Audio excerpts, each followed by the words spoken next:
Chapter 9. The Impersonal Identity.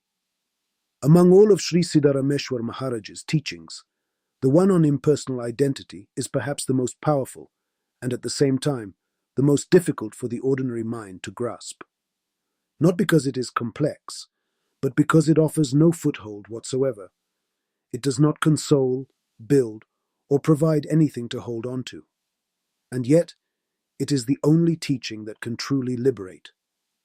The core of this teaching is direct, uncompromising, and immovable. You are not a person. You are not the sum of your experiences, thoughts, body, successes, or failures. And you are not even the witness of these things. If by witness, you still mean something that observes. Everything that can be thought or perceived must be let go. Only that which simply is, formless and nameless, is real. You are not the body. You are not the mind. You are not even consciousness. You are that which knows all of this, yet cannot be known by anything. This is the true impersonal identity, an absence that is full, a presence without form, yet absolute. One of the most counterintuitive aspects of this teaching is that there is no becoming, no improvement, no evolution. The idea of bettering oneself is still part of the illusion. Impersonal identity is not a destination, but what remains once everything else has fallen away. Do not try to become better. Even the idea of being a spiritual person is an illusion. You are not a person. Period. There is no path in the conventional sense. All that can be done is to observe, to listen, to let go. Every personal construct is a burden. Even the idea of being no one can become an identity, unless it dissolves completely. The Master insists again and again, identification is the root problem. Whether it is with the body, the mind, the soul, God, the witness, or even consciousness, as long as there is identification, there is illusion. This is the hardest point for many seekers to accept, because even spirituality easily becomes an identity. The self does not need to be realized. It is already there. But as long as you identify with anything, you cannot see it. Let go of everything, even the idea of liberation.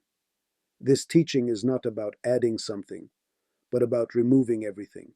Not rising, but descending. Not becoming, but ceasing to be someone. Impersonal identity is paradoxically absolute freedom. But it is not the freedom to do whatever one wants. It is freedom from the illusion of an I that wants anything.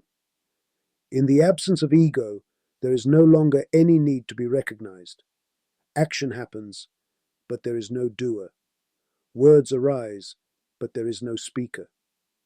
This state may appear alien to the ordinary mind, yet it is the natural condition of the realized being. When no I remains, freedom is total. No one can be imprisoned because no one is there.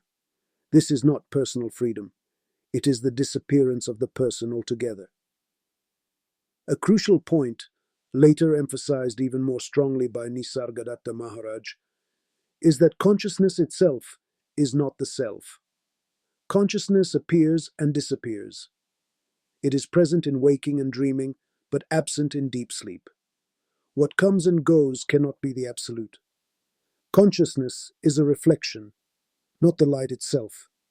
You may say, I am conscious, but even consciousness comes and goes. That which is aware of its coming and going, that is what you are. Here, Siddharameshwar's teaching becomes radically uncompromising. Even consciousness is transcended. Nothing remains. And yet, it is precisely in this nothing that the absolute is recognized. Though his tone may sound severe, there is no violence in Siddharameshwar's teaching. This complete stripping away is an act of love, the only real love possible. The end of identity is the end of pain, the end of separation, the return to what has always been. He offers no elaborate methods, no sophisticated philosophies, only the raw, hard, radiant truth. You are. But you are not what you think. You are not even what you feel. You are being itself, which needs no words to be. And so, even the concept of impersonal identity dissolves. It is not an identity. It is the absence of identity. It is the silence that remains when all names, forms, stories, and beliefs have vanished. Thank you for being here and for listening. This concludes Chapter 9, The Impersonal Identity, Tattvam Asi.